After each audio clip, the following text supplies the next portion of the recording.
Assalamualaikum warahmatullahi wabarakatuh. Balik lagi bersama saya Alis Sapuan ya di Sapuan Official. Gimana kabarnya teman-teman yang ada di luar sana? Semoga dalam keadaan sehat walafiat dan dimudahkan dalam segala hal. Ya. Pada kesempatan kali ini saya tidak akan mereview sebuah usaha ya.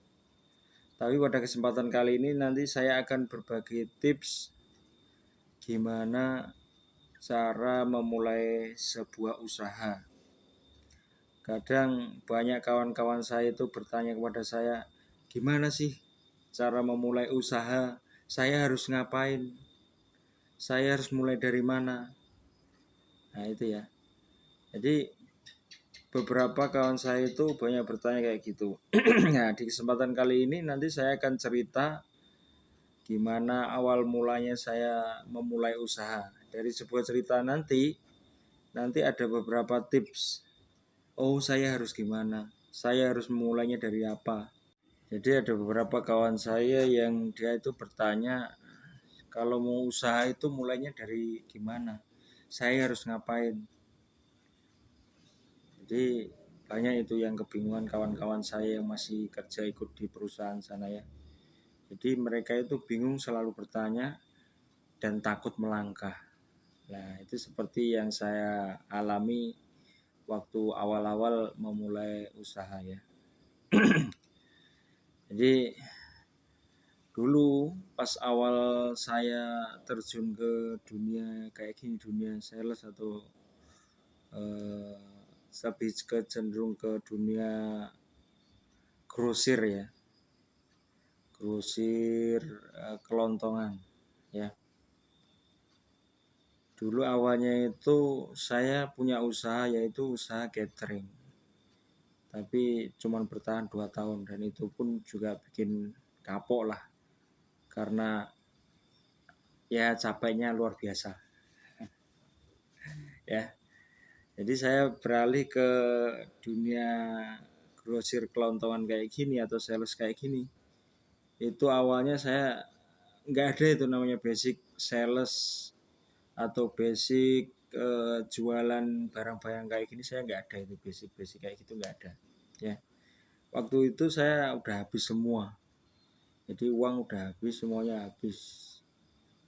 Waktu itu ya bingung juga karena semuanya udah habis.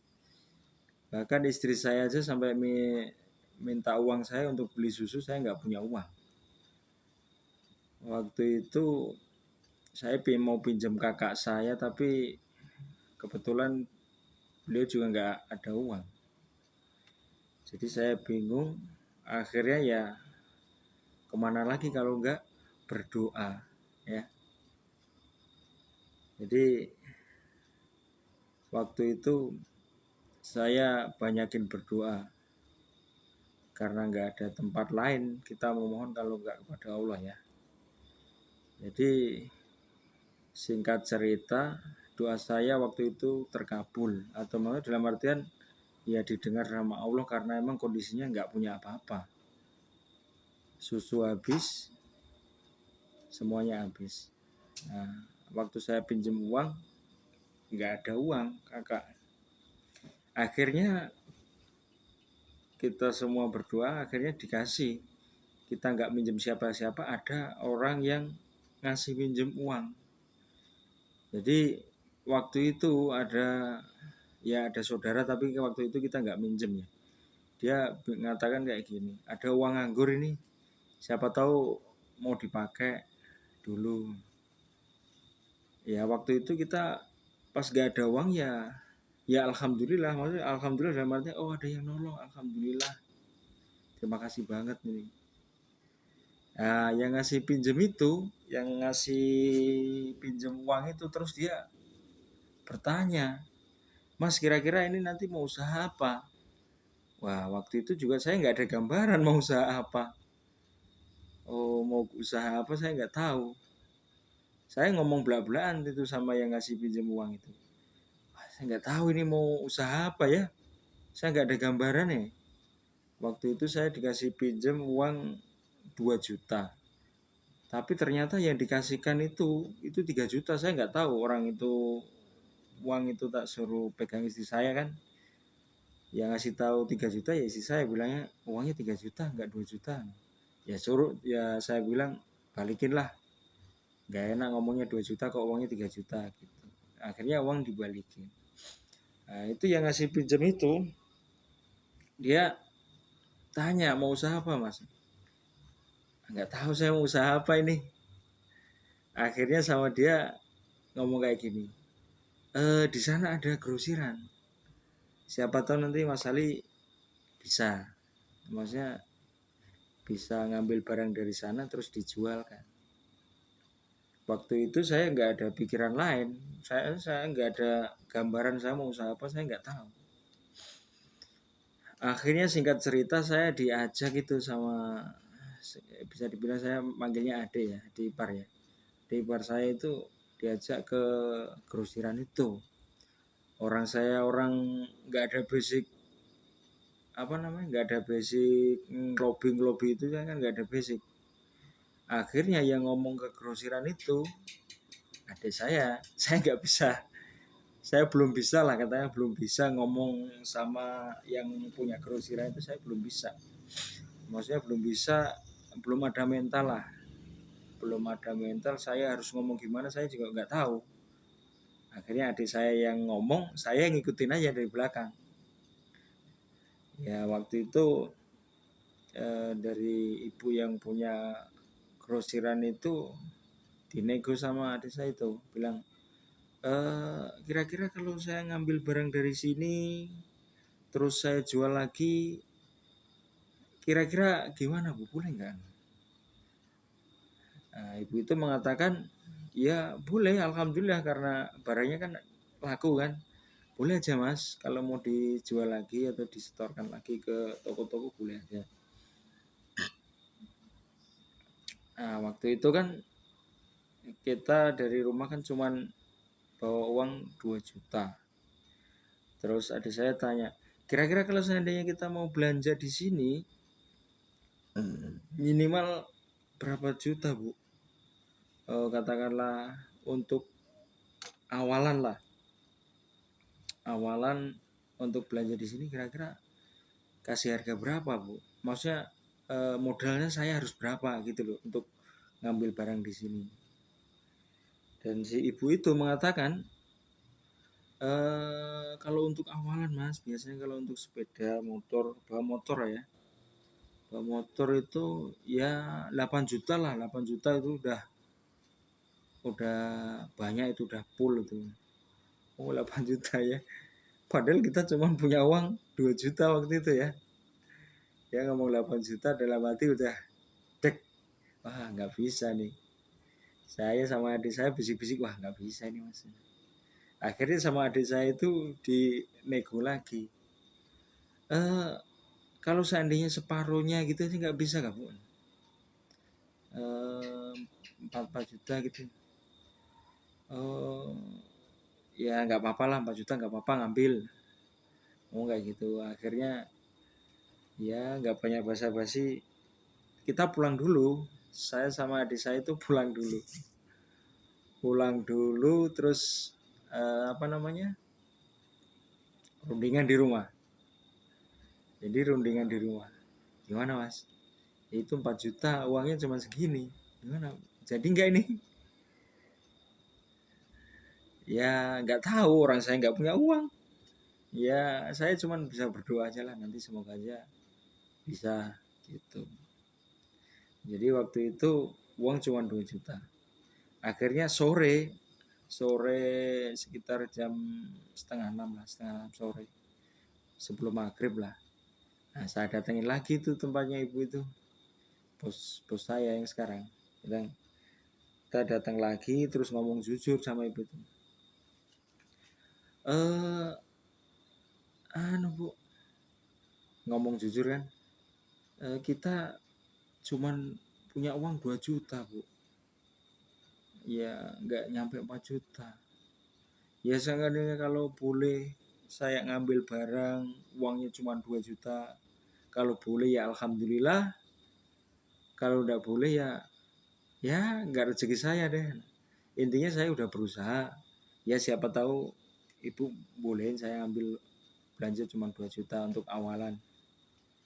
Akhirnya ibu itu menolong saya, ya udah mas ambil aja nggak apa-apa, ambil aja barangnya kayak apa, yang penting milih sendirilah. Akhirnya waktu itu milihlah kita barang-barang apa aja yang saya mau jual itu ya. Jadi waktu itu saya sama adik ipar saya itu milih tuh barang itu, milih. Waktu itu saya milihnya gini, barangnya sedikit tapi macamnya banyak. Ya kenapa kok waktu itu saya milihnya kayak gitu? Kalau seandainya macamnya sedikit tapi barangnya banyak, nanti kan pilihannya cuma sedikit. Nah kalau saya ngambilnya waktu itu, saya ngambil barangnya itu sedikit-sedikit tapi macamnya banyak, nanti biar pilihannya banyak. Nah, kayak gitu. Itu tujuannya apa? Biar saya nanti di lapangan tahu barang apa sih yang sebenarnya laku di lapangan. Waktu itu saya mikirnya kayak gitu ya, teman-teman ya. Jadi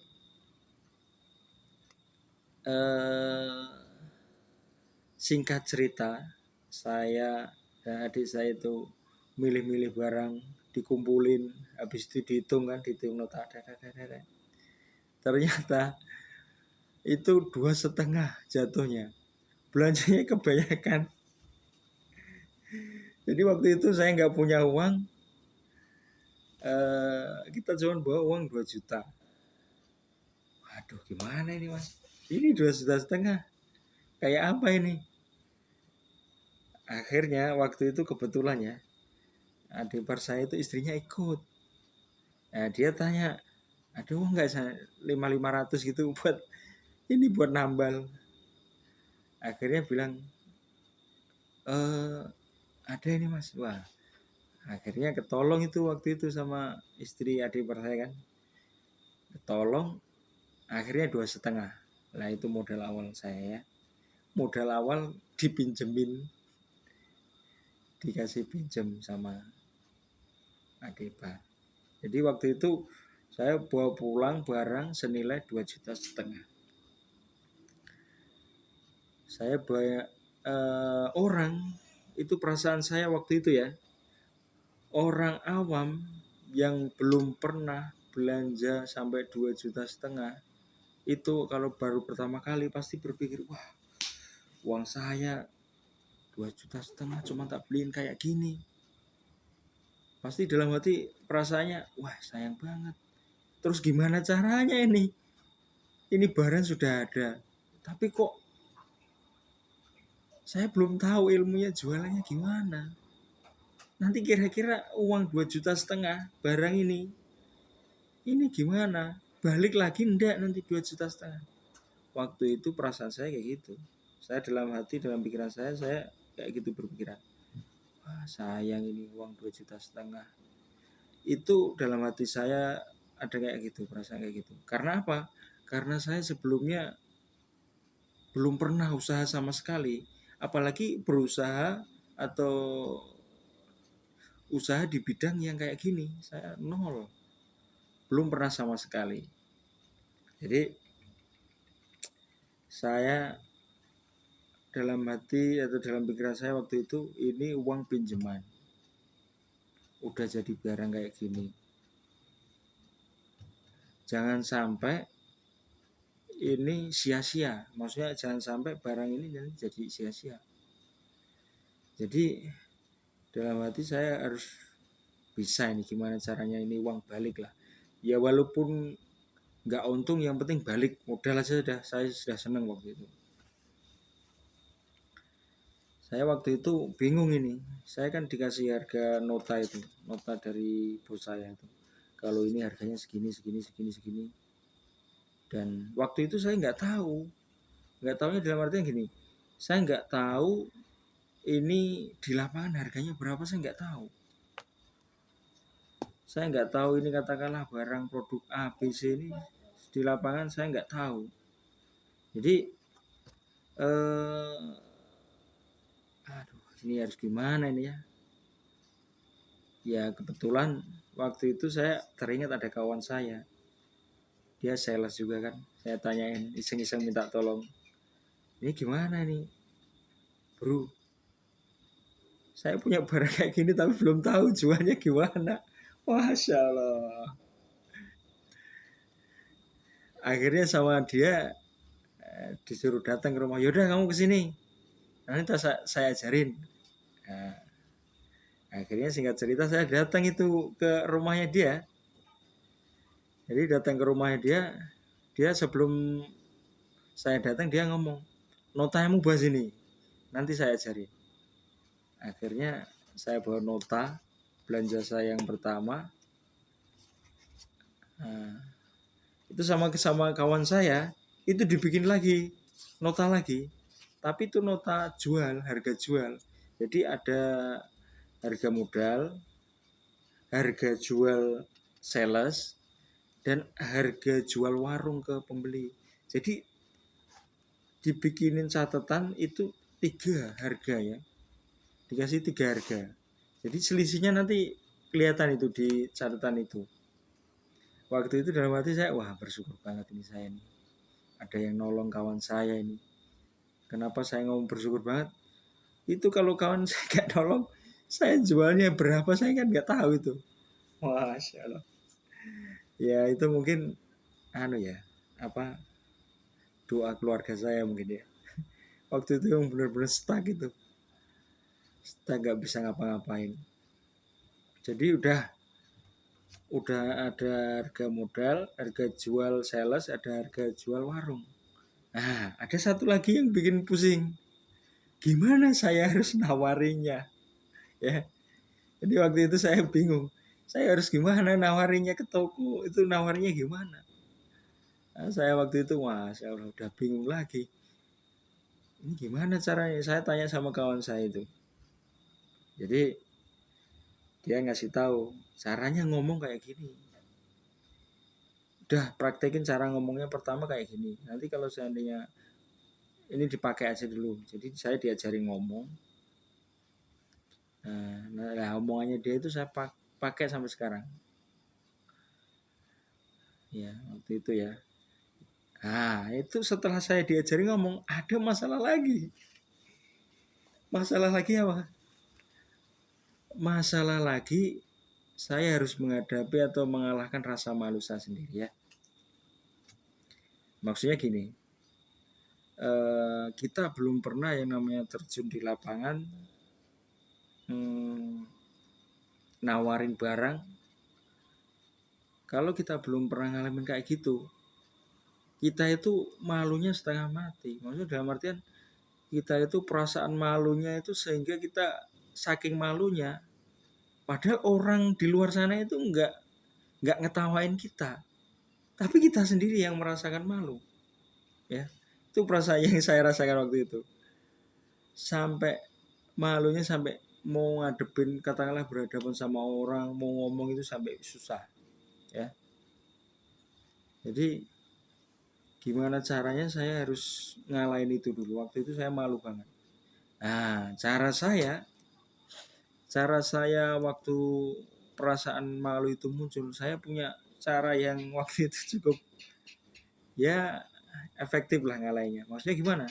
Saya cari tempat atau lokasi jualan yang sangat jauh dari rumah. Yang jauh banget, bahkan beda kabupaten. Tujuan saya apa?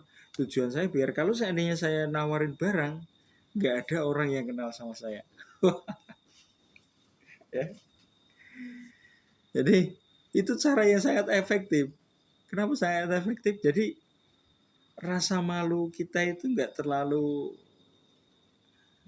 apa ya?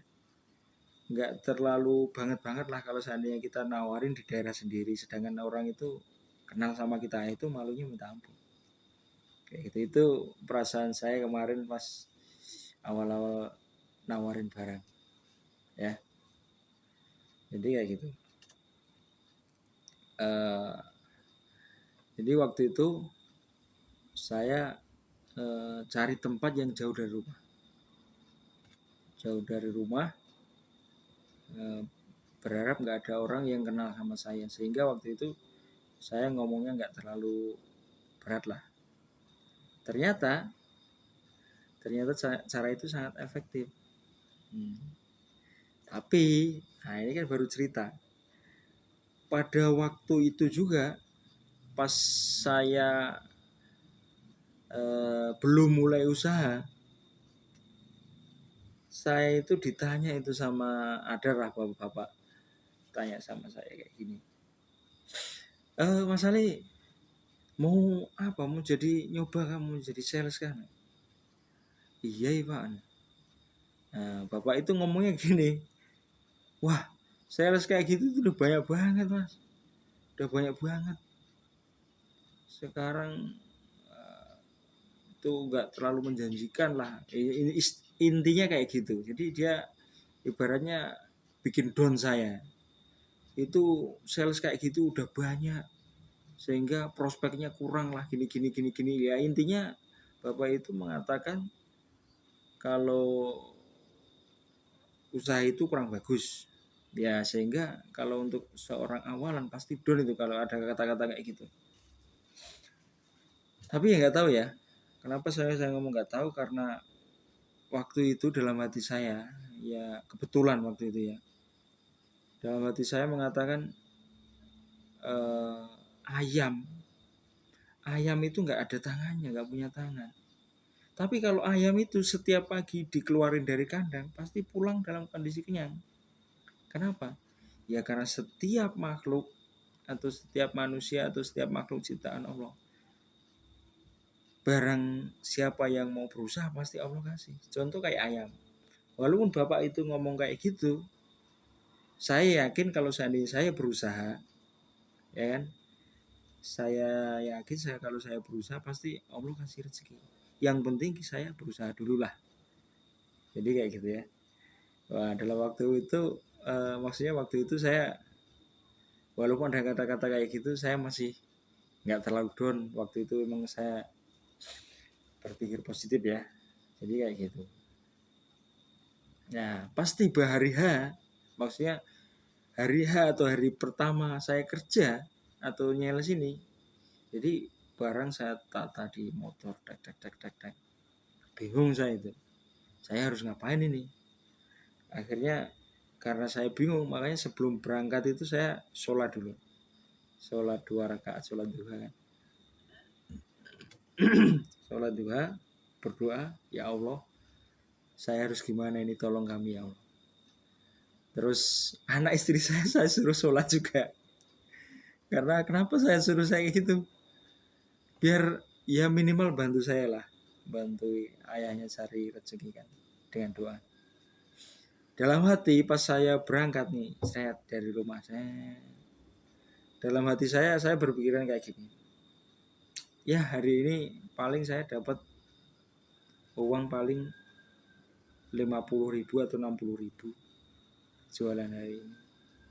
Ya dalam hati saya juga waktu itu berpikiran, ya mendinglah saya jualan kayak gini atau sales kayak gini, nah, daripada jadi, maaf nih saya bukan merendahkan kuli bangunan ya.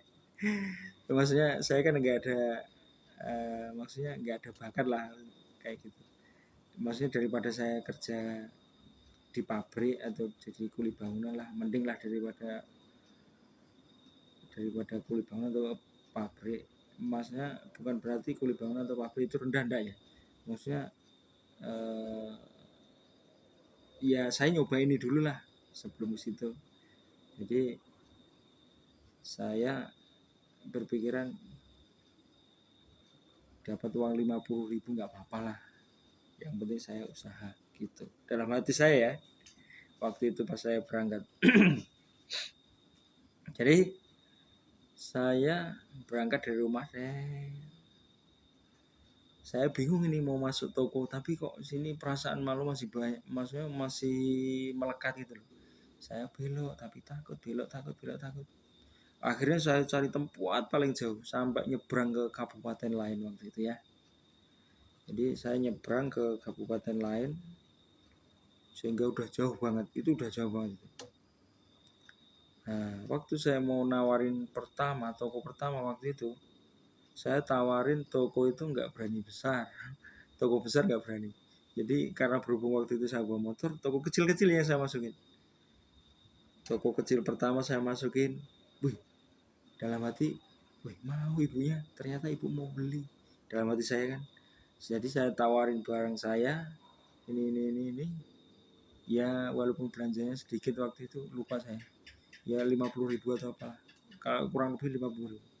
Waktu itu saya tawarin toko kecil, dalam hati, ibunya mau. Oh kayak gini ya. Waktu itu ya timbul, semangat saya itu ya.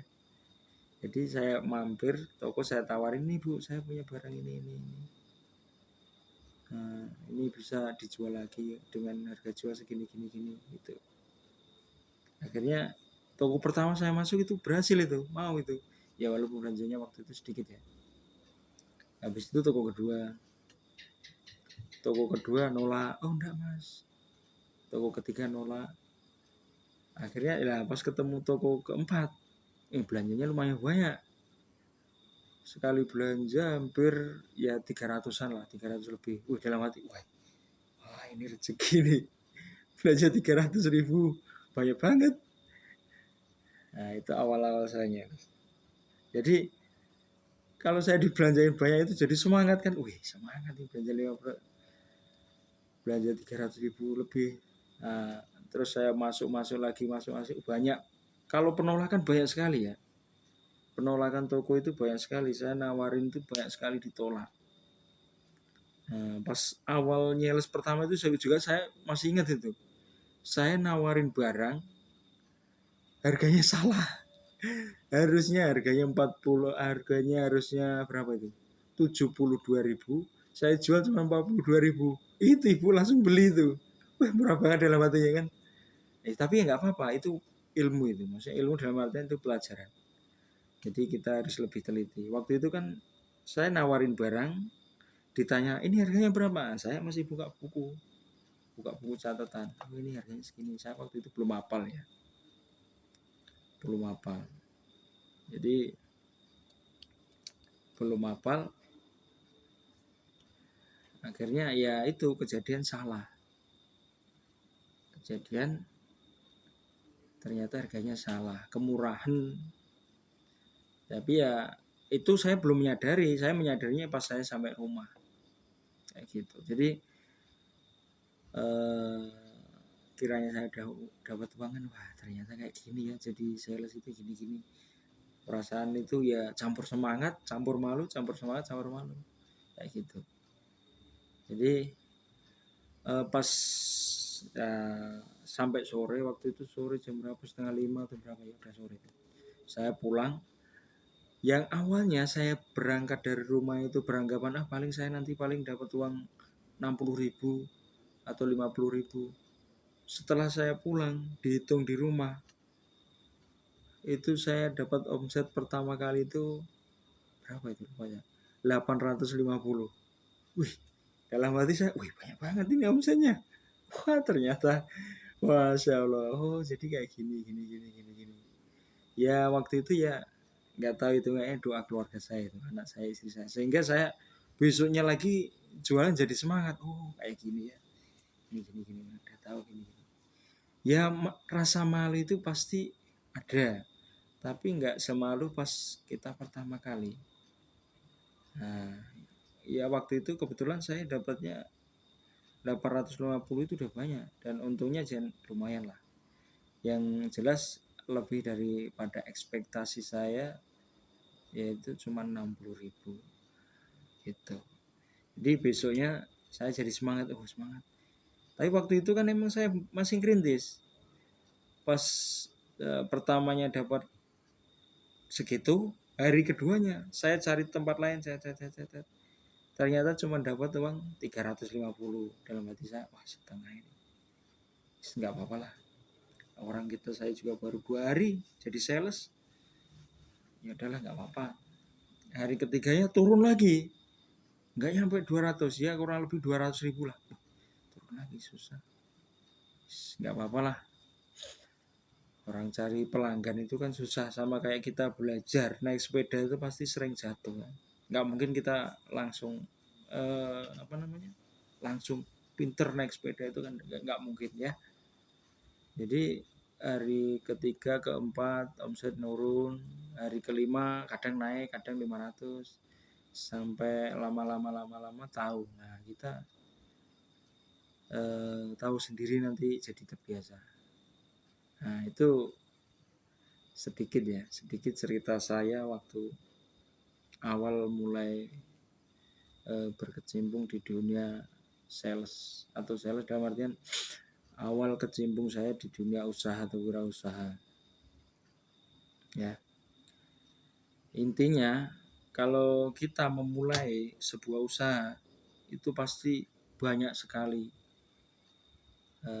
penolakan lah. Maksudnya kalau saya nawarin barang di toko, nggak katakanlah kita nawarin 10 kali, itu bisa 8 kali atau 9 kali ditolak, satu yang nyantol. Nah, itu. Jadi, tapi kita juga harus katakanlah bisa tahan banting, maksudnya gimana ya, tahan dalam menghadapi keadaan kayak gitu. Kenapa kita harus tahan? Ya kalau kita nggak bisa bertahan, pasti seminggu gak nyampe, karena saking banyaknya penolakan, pasti kita nggak mau lanjut usaha itu ya. Jadi selama ini yang saya rasakan kayak gitu. Jadi udah tahu, oh gini, nanti lama-lama kita tahu sendiri. Nah, perlu digarisbawahi, yang namanya setiap usaha atau ngerintis usaha itu sama seperti kita itu katakanlah belajar ngaji ya. Sebelum kita pinter membaca Al-Quran, pasti kita ngapalin dulu huruf hijaiyah, alif, ba, ta, sa ya, kita ngapalin itu. Kalau sudah hafal itu, nanti kita baru merangkak Iqra 1, Iqra 2, Iqra 3 sampai Iqra 6 sampai Al-Quran. Jadi kayak gitu. Sama, saya nyeles juga kayak gitu.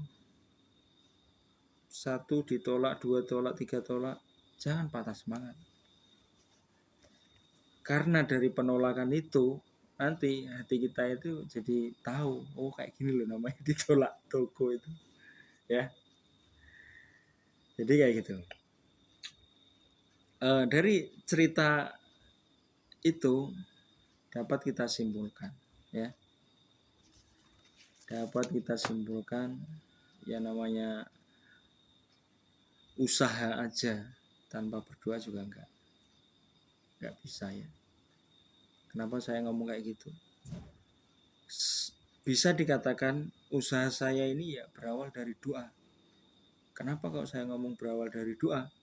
Waktu itu saya nggak punya apa-apa, maksudnya uang juga nggak punya. Saya cuma punya motor sama kain bronjong itu loh, yang dibuat paket-paket gitu ya. Jadi waktu itu saya cuma bisa berdoa. Jadi tips dari cerita ini, awali semuanya dengan doa ya. Awali semuanya dengan doa. Kalau kita belum tahu usaha apa yang mau kita laksanakan atau kita pilih, kita harus berdoa, banyak-banyak berdoa, memohon petunjuk.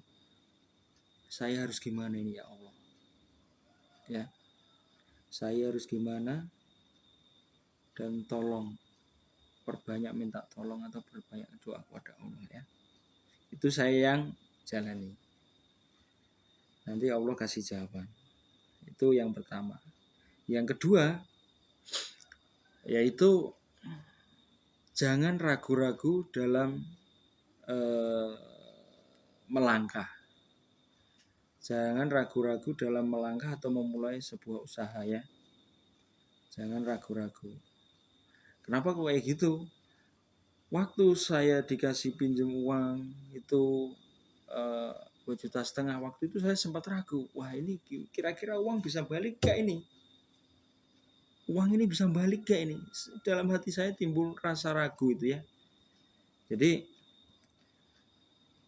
saran saya jangan ragu. Kenapa kok saya ngomong jangan ragu? Karena setiap orang yang berusaha pasti Allah kasih rezeki. Ya. Jadi jangan ragu, oh saya nanti taruh ya gini. Jangan. Ya rasa ragu itu pasti ada. Tapi kalau bisa itu dihilangkan ya. Jangan ragu dalam setiap usaha. Karena apa? Setiap orang berusaha pasti Allah kasih rezeki.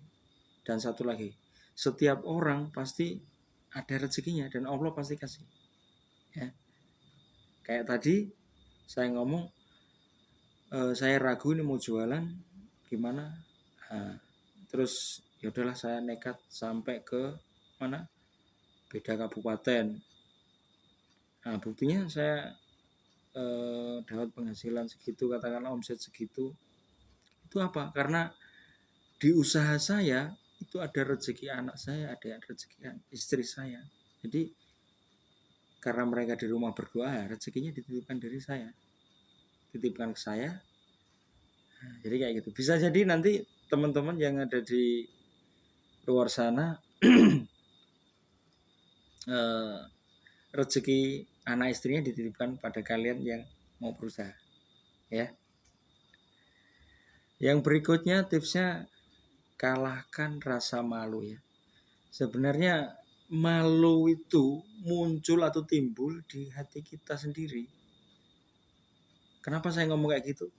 Sedangkan orang di luar sana itu mau mentertawakan kita, apa yang mereka tertawakan, orang yang mereka nggak kenal sama kita kok. Sebenarnya yang mentertawakan kita itu ya rasa malu kita sendiri. Jadi kalahkan rasa malu kita sendiri pada saat memulai usaha atau terjun di lapangan.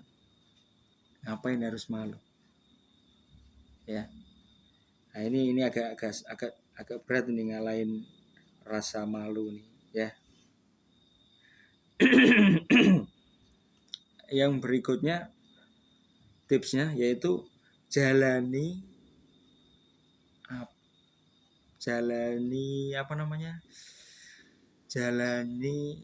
hasilnya seperti apa, kita jalani dulu. Walaupun hasilnya sedikit, kita jalani dulu. Karena apa? Karena awal merintis sebuah usaha itu yang kita cari bukan hasilnya, tapi ilmunya atau pelajarannya ya. Jadi jalani aja dulu hasilnya seberapa, karena orang merintis itu yang dibutuhkan atau yang wajib kita pelajari adalah ilmunya bukan hasilnya. Hasilnya itu nanti mengikuti di belakang.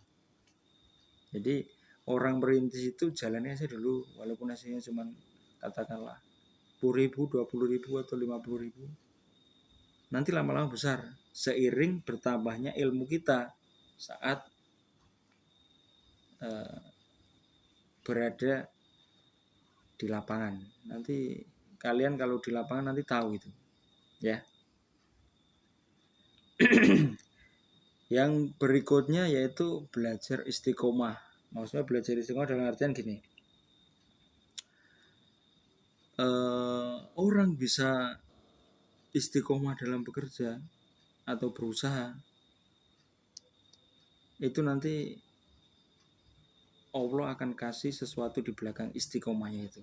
Maksudnya dalam artian gini, ada istilah barang siapa yang mau berusaha pasti Allah kasih, ada ya, manjada wajada ya. Soalnya dalam istiqomah itu nanti akan apa ya, ada ujian-ujian yang banyak lah, maksudnya kesulitan-kesulitan di lapangan nanti akan muncul itu. Tapi kalau kita masih istiqomah atau bisa menghadapi semua itu, nanti ilmu kita akan bertambah. Ya. Kalau kita istiqomah dalam menghadapi katakanlah banyak sekali penolakan di toko, enggak apa-apa.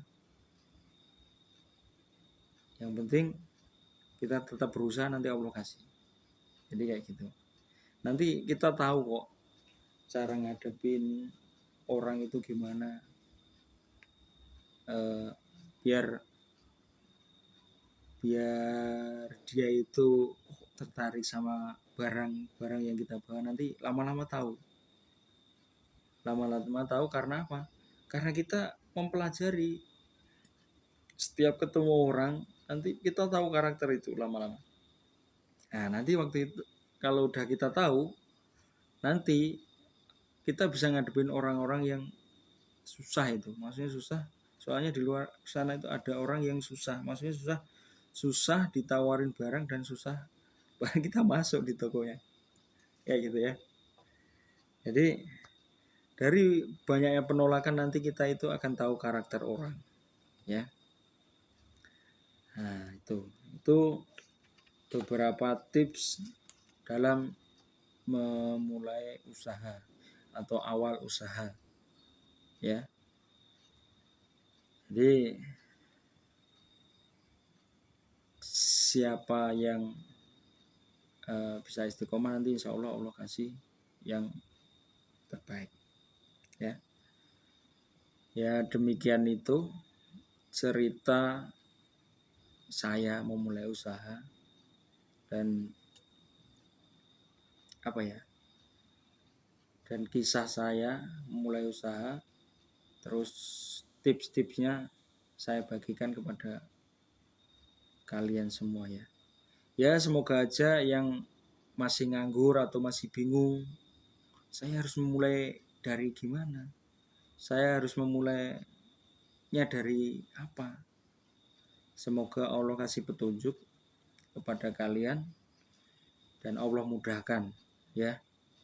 Terutama bagi kalian yang masih kerja di ikut orang atau ikut perusahaan yang pengen mandiri, nah itu banyak itu. Yang tanya sama saya itu rata-rata kayak gitu ya. Ikut perusahaan mau mandiri tapi bingung mau usaha apa, padahal mereka punya modal. Ya intinya yang seperti saya sampaikan tadi. Semoga Allah kasih mudah kalian dalam segala urusan, ya. Sekian dari video saya. Semoga yang masih nganggur cepat dapat kerjaan, yang pengen buka usaha semoga dimudahkan. Assalamualaikum warahmatullahi wabarakatuh. Jangan lupa like, comment, and subscribe.